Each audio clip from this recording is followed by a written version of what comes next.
This is Kathy Chase. I'm just gonna make this a brief recording. I just wanted to talk about some evidence which may or may not be relevant. At Sun Mart, which is in Lincoln, Nebraska, it's a grocery store. It used to be the chain under the name Hinky Dinky. And they have a brand of chips there, in which I've never seen in any other grocery store. The chips are called Uncle Ray's, and they are, it just says Uncle Ray's chips. You can find the website at www.unclerays.com. Anyways, on the back of the bag, there's a picture of Uncle Ray in 1958, and then a picture of the USS Bristol. I think there's a Bristol Windows. I'm not really too sure, but I think it's Bristol Windows. Anyways, there's a story about something about Chapter 11, and how he cooked 12 turkeys Thanksgiving, and talking about cooking turkeys and so forth. It starts out with him talking about, on the back of the package of chips, it says, it's titled, "The Life and Times of Uncle Ray, Chapter 11, Thanksgiving at Risk." He says he was 17 years old when he joined the Navy in September of 1955. Anyways, I wanted to talk about that, and I've noticed that before, and I don't know, certain brands of chips seem to, I don't know, make some sense to me, I guess. I don't know. A few observations I made tonight, as I put on my blog on MySpace.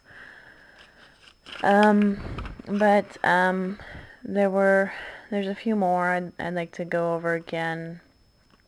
The whole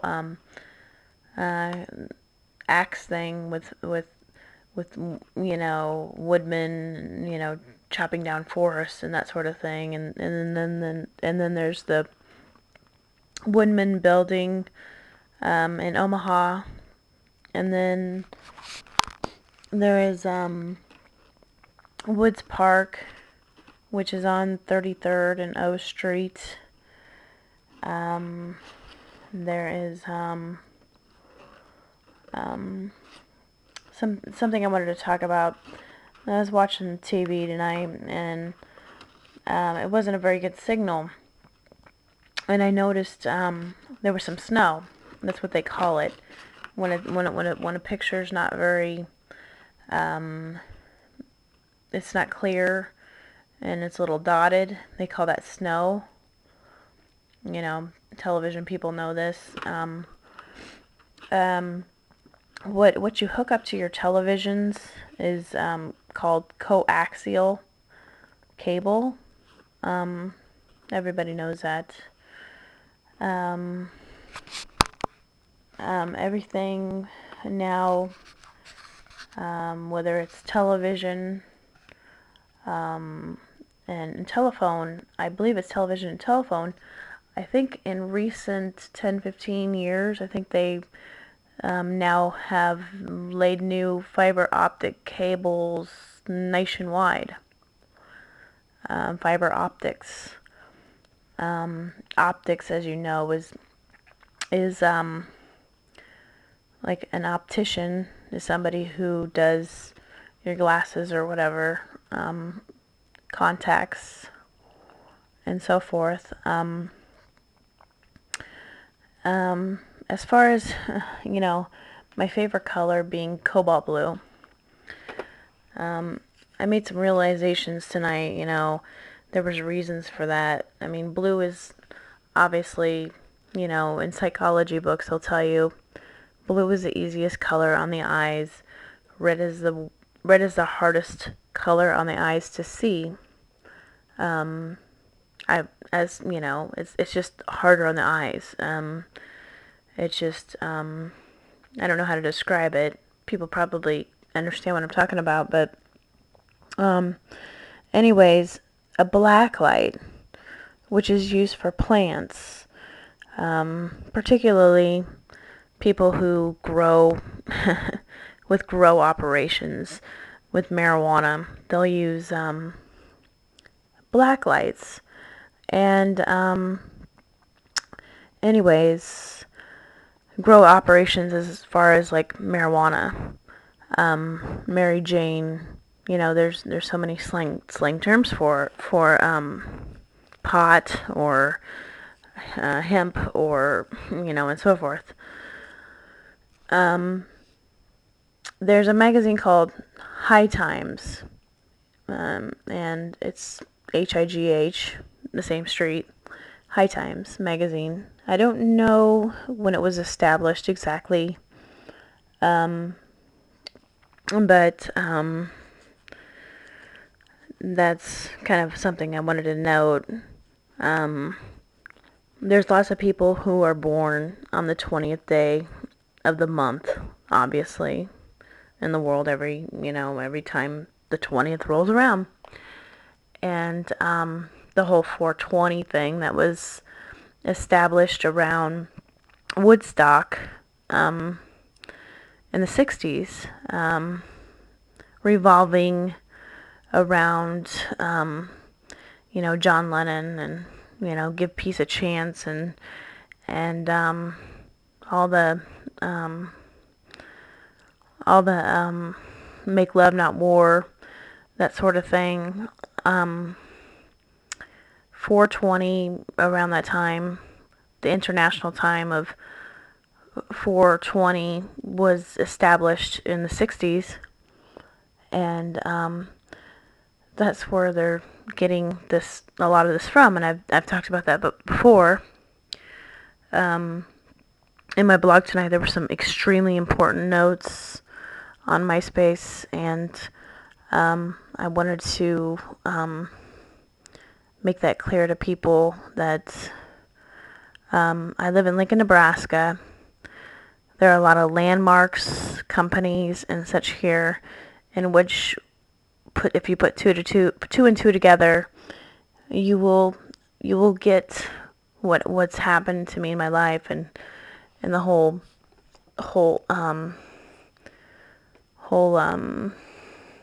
scenario involved.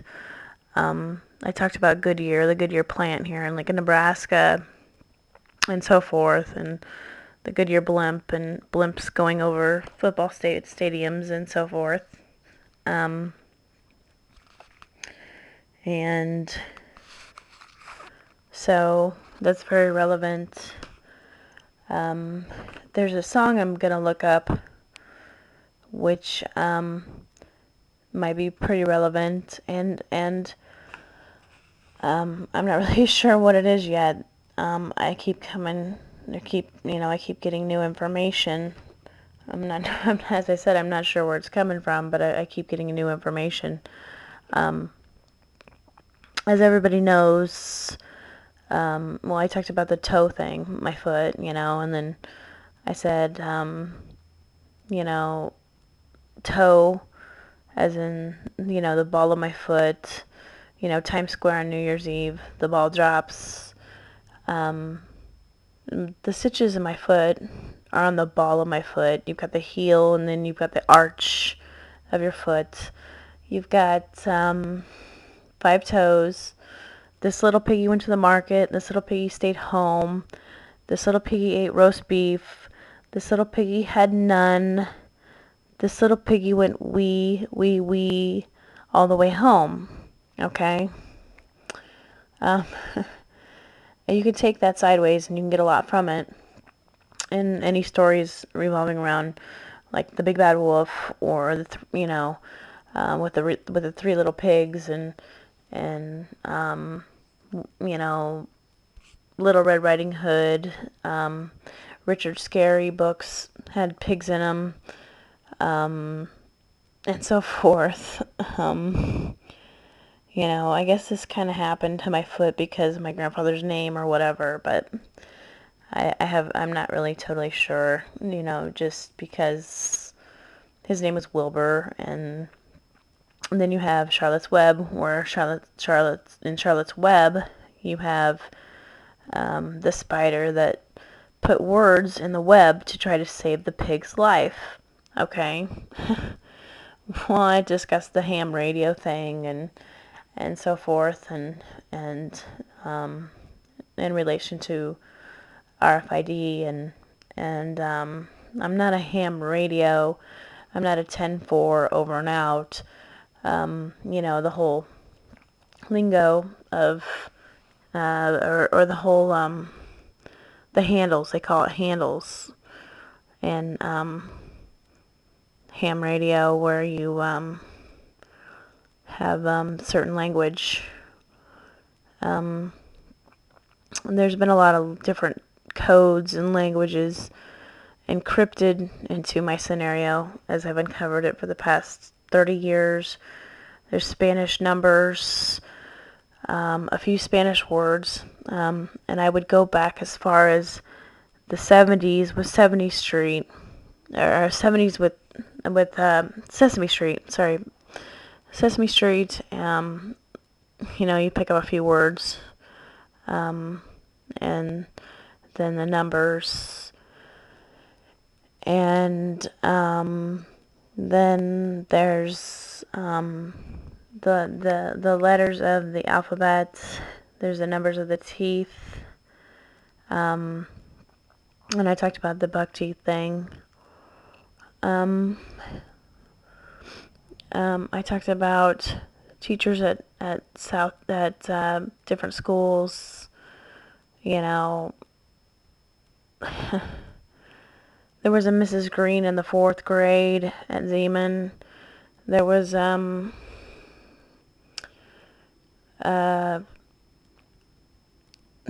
many, Mr. Salmon, all the teachers I can think of that might stand out. Mr. Paulson, Mr. I think it was a Mr. Love, Mr. Love or something like that. I think his last name was Love, and he taught a health class at Pound Junior High. People might want to check into that. I think his last name was Love or something like that, and he taught health at Pound Junior High, which is now called Pound Middle School. Everybody knows how old I am.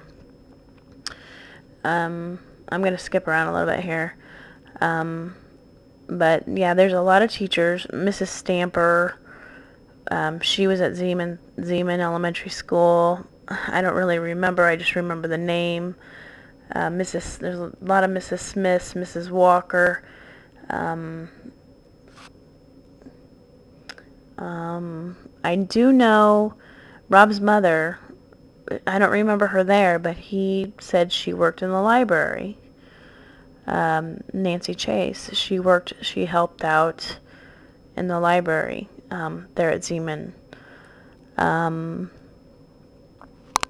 Anyways, all you have to do is date back and look through the yearbooks of the teachers, or maybe you can find out the faculty of the schools I went to during the years I went to those schools, and you will find some answers there, as well as the students. There's a lot of information, but I can't stress that enough. I can't stress that the landmarks in the local streets and things about Nebraska are very relevant. Nebraska being in the heartland, Interstate 80 is the only interstate in which goes through Nebraska. Major highways, and then the fact that Jules Verne wrote a very old book dated back from the 1800s called Around the World in 80 Days. And then all the jury evidences I put online a couple years ago. So I don't know if those are still out there. I'm sure they're out there somewhere because I sent them out to, I think, Fox News, and then I sent them out to the Shapiro law firm back in the beginning. So I do know those are out there, as well as my marriage certificate dated April 21st, 1994, which Rob destroyed. I do know I had that online. I was supposed to put that online, and now I know that's very important. So, I hate to keep having to go through more and more evidence, but, people have premeditated my life to a degree in which, I'm abused daily with things in my body, and I've talked about that before, and sometimes it's excruciatingly painful, and they don't have any sense of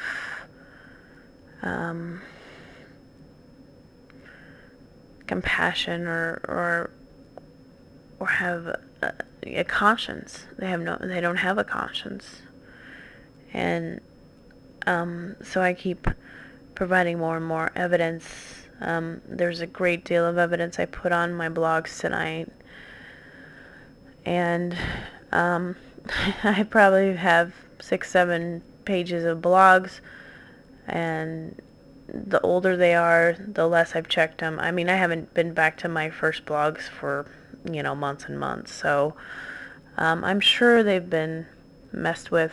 I'm sure people have compromised my accounts at times, so when I say people know what I initially wrote, and so I don't know. I can't get back to them. There's just too much to talk about. There's too much to write about. And I don't have the time to go through all my blogs and proofread them all the time to make sure that they're okay. So I think people know where I'm coming from with most of it. I'm trying to protect myself and those who have malicious intentions against me for no reason. I don't know if I can pronounce this word. Ogolopolies. Instead of monopolies. I can't pronounce the word. I don't have it in front of me, but it's basically when you have a small business, kind of in a, kind of like from what happened to me, where we're only a small percentage of Lincoln knew who I was, and there was a small percentage of people in this confined area, in which has been making a lot of money off my life. And now what they did was they made it bigger, which they'll never admit to because it won't necessarily reflect on Wall Street, but by making me more famous like I am now, their profits are probably in the past 3-4 years have probably tripled or quadrupled or even more than that since this started, 30 years ago or whatever. So people are making a lot of money, even if it doesn't necessarily reflect on Wall Street, because if you have black market, as I said, they've kind of pandered my life and solicited my life and it's kind of in a very tight realm of a small circle of people. Initially, when I talked about the 5% of the people who knew me, and in Lincoln, Nebraska, there's been, a certain percentage of the population here in Lincoln, Nebraska, in which has profited from my life, and more so than anywhere else in the world. And now I would say people are making a great deal of money because of the fame. So, and there's even songs about, it's called, I've even found it online, it's called Misery Business. And I'm sure there's newer songs about me being tortured. And what I don't understand is if they wanted to make money off me, I think they could do something more humane and be a little more reasonable and so forth. But they have been nothing less than cruel and just,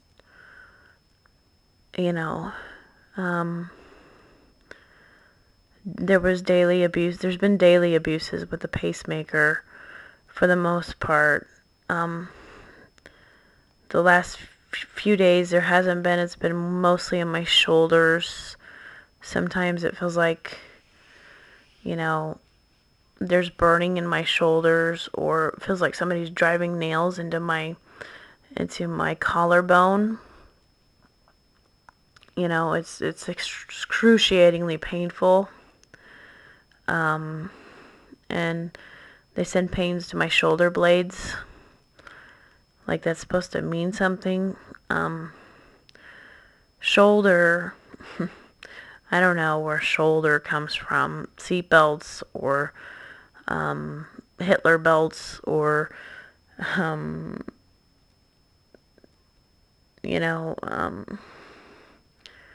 chip on a shoulder. That's just a phrase. I don't actually have a chip on my shoulder, and so forth.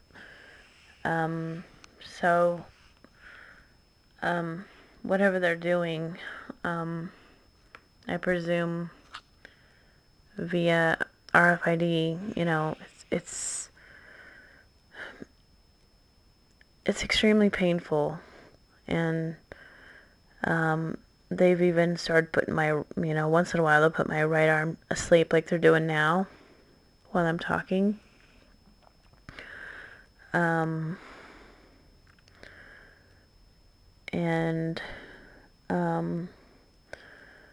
and so forth.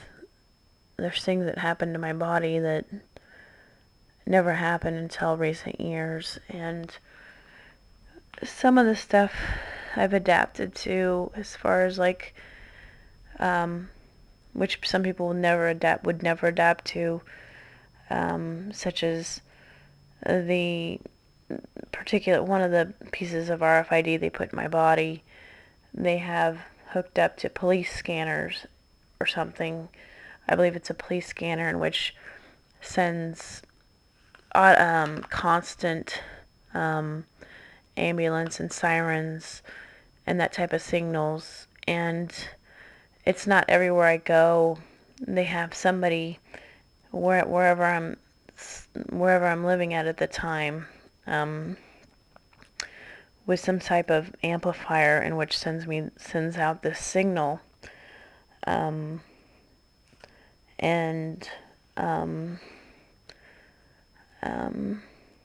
they can turn the volume up and down. Sometimes it's louder, sometimes it's not. And I can hear it in certain parts of the house, whereas I can't hear it in other parts of the house. And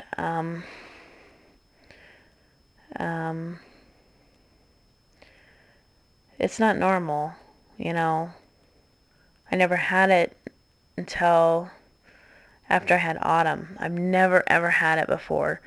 The only sounds I ever heard were just like everybody else hears. When you have a TV on, a television on in the other room, you hear that high-pitched sound, which comes from your RFID. It's like interference in your body. That's normal. You get that. That's normal. Everybody hears that. I know everybody hears that. It's like a very high-pitched sound. You don't hear it all the time, but sometimes you hear it in the other room, and you'll know a TV's on without hearing the actual volume or voices or whatever on a TV, but you'll hear the high-pitched sound, and you'll know a television is on. So as far as knowing that it's in your body, you'll know it's in your body. I don't know who invented the term tinnitus, but tinnitus to me is RFID solely related. That's something in recent years, tinnitus, and I went to the doctor and he gave me these little stop sign patches you put behind your ears.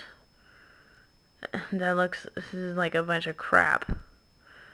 I don't know why the American Medical Association ever approved something like that for what they call tinnitus when it's frequency related, and a little patch behind the ear isn't going to stop that when you've got, they did that because they treat people like animals, because animals put the RFID, everybody knows this, they put the RFID behind the cat's or the dog's ears, right? And that's how they put their tags on the cats or dogs, the animals, they put it behind their ears or whatever. And obviously, why animals don't rank higher on, the priority list, as far as, who's more important, animals or humans. Well, they treat me worse than an animal. PETA, they go after people who leave their animals outside. Here I am, abused with pacemakers and RFID every day, and the human rights people don't do a damn thing. I've contacted the Lincoln, Nebraska human rights place. I've contacted Amnesty International. I've contacted all these places. I can prove this to the public and to the media on national television that this stuff is in my body. And I didn't put it there. And as to why, in this town, people seem to get by with whatever they want to do to other people, I have no idea. It's a bunch of crap. They shouldn't get by with it. I don't care who you are. Presidents can't go around shoving crap into people's bodies and saying, oh, well, we're more important to you than you, and we don't care about human rights, and we don't care about the laws of this country because they're there to protect people, but we're going to pretend they're not there. Okay? And then they want to say, oh, you can't leave the country. We want to box you in here because we put shit in your body. Excuse my language. We put stuff in your body that doesn't belong there, and we want to trap you here to death. I don't think that's how things work. That's why I'm so disappointed in the government thus far, because I have been screaming for over 3 years now. The abuses to my body started right around, the abuses to me, on a physical level,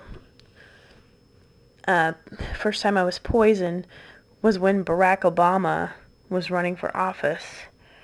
Prior to that, my life was pretty simple. And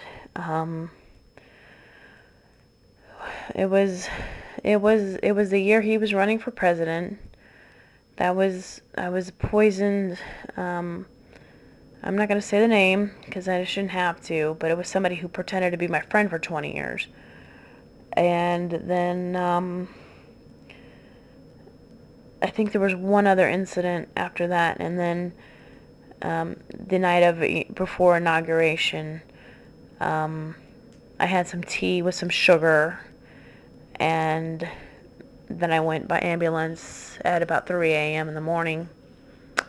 I found out when I got to the hospital that I was 5 weeks pregnant with Autumn. And then, that got out of my system. You can't, the type of poison it was, it's not something you can really go to sleep with. Otherwise, it'll mess with your heart if you're laying down. But I don't have heart problems.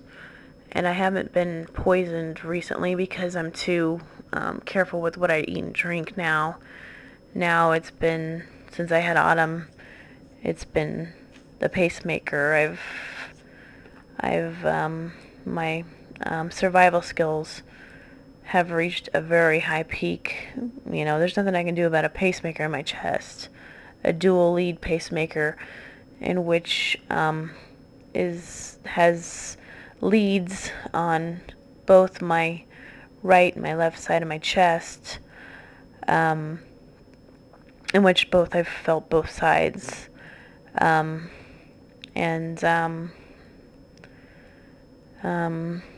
I don't know what right or left signifies, but I assume right was backwards.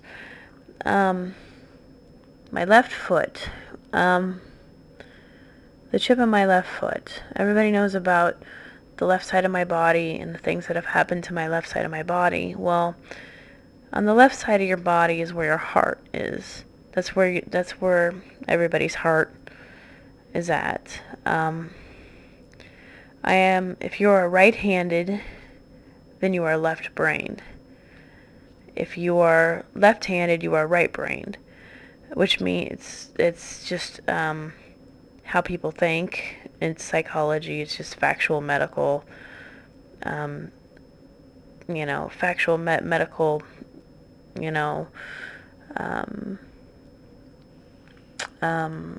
facts. It's just facts about medical stuff. And my left body has more problems than left side of my body has more problems than my right side of my body, and has endured more problems than the right side of my body.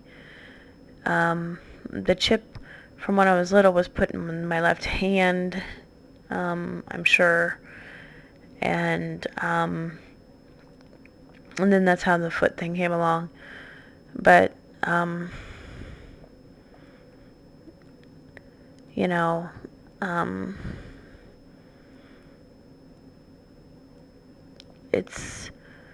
it's not my fault that these people wanted to cause me problems. And the funny thing about this is that they'll sit there and they'll call me names, right? Okay, they'll call me names. How big of them? And I'm thinking, no, you're wrong. You're absolutely wrong. And they'll call me names because they say I have some sort of medical problem, or I was born something. And I'm 38 years old.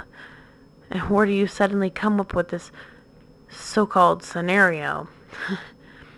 Well, if I had medical problems, they wouldn't be abusing me publicly. They would face up to me and want to help me, don't you think? Instead of sitting there coming across me and saying, getting all defensive and blaming me for all their problems. Well, you know why they're doing that. It's because they're lying, for one. For two, they've made lots of money on me, on my life, and they don't want to pay up, and they don't want to share because they're greedy people. But, logically, if there was something medically wrong with me, or if there was something wrong with me when I was born, They wouldn't sit there and call me names and to public, to media, to the public in general. They wouldn't do that to somebody. They wouldn't chastise me because I married somebody named Chase. They wouldn't play Easter egg hunt because my maiden name is Eggers. They wouldn't be just meaner than mean, okay?